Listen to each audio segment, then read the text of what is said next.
From retro to next gen, we've got it all. I'm George, a Gen X grown-up, and this is Bit by Bit.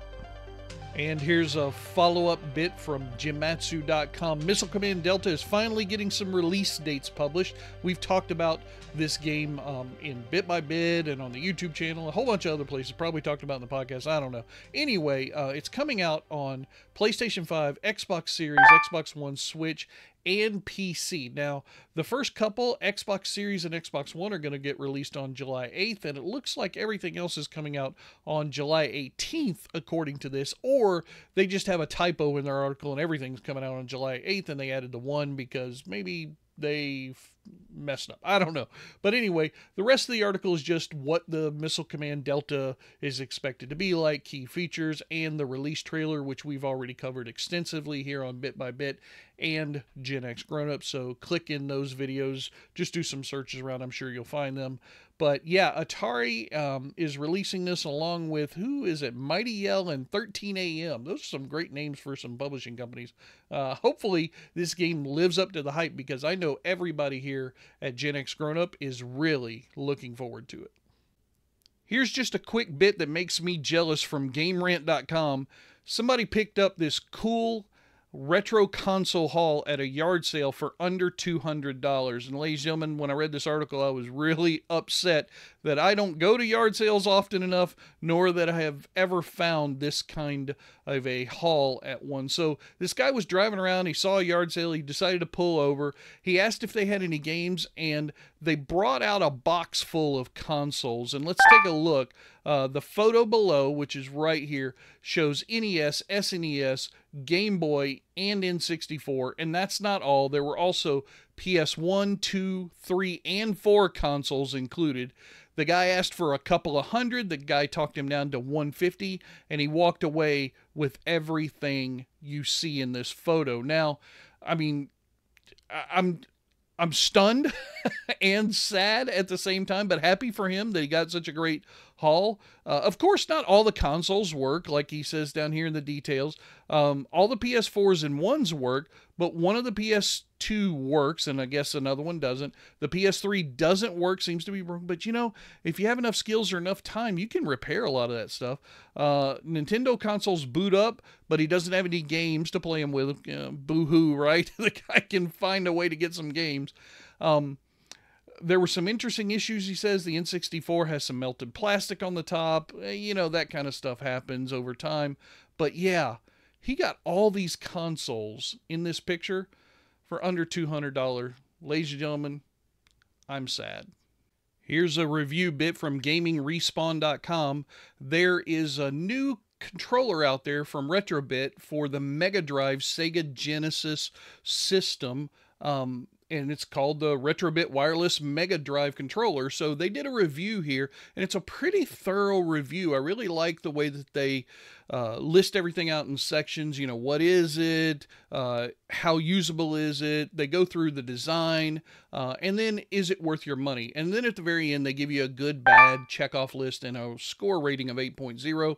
I'll just go really quickly through the good and the bad. Looks and feels like a real Sega Mega Drive controller. Has all the buttons you need. Works on the Mega Drive, PC, and Switch because it comes with two different dongles, a USB Micro A and a US or a serial for the Sega Drive or the Mega Drive itself. It's got a sturdy protective case that they talk about, a box to put everything in. You can't switch while on the go is one of the negatives. They wish it had USB-C instead of micro USB-A. And they said it's a little difficult to get connected sometimes. The one that they don't really go into that I wish they did is input lag. That seems to be paramount when it comes to wireless controllers, especially on old systems. You want to make sure that these systems have no input lag or as little input lag as possible. So, you know, if you pick one of these up, I would love to hear your thoughts in the comments down below if you already own one. But yeah, it's nice to see a nice wireless controller built for an old system today. All right, here's a bit that corrects some recent retro gaming history. There was a interview video thing that was put out on YouTube by the guy who was the creator of Fallout, Tim Kaine, and I guess some people got something he said in there twisted and thought that the source code for Fallout was lost, but it never really was. So he goes on in this article. It's a very short read, maybe 3-4 minutes. It's all the way down there. It's a good solid read to get you some information about a really important series in retro gaming history, Fallout. It talks about how they were ordered by Interplay to destroy their personal archives of the development. They did, but not the original source code. They kept that. And there's like 4 or 5 people that apparently have this code. So if they ever get permission from Bethesda to release it, they said they will. But it's just unique that how things get twisted on the internet, especially about retro gaming. Somebody latches onto one part of an interview and then twists it and publishes an article, and it gets spread through Reddit and everywhere else. But yeah, there's at least 5 people that have this code, so don't worry, retro gaming Fallout fans. The code for Fallout has not been lost. And here's another list bit, this time from crack.com. 28. Wow. Okay, that's a long list. Random bits of video game trivia we're now burdened with like a lifelong escort mission. Okay. Let's take a look. Well, all right. So I like the format right off of the list. I like how they're all segmented off. They're formatted properly. They got nice graphics, easy to read characters. It's not too long.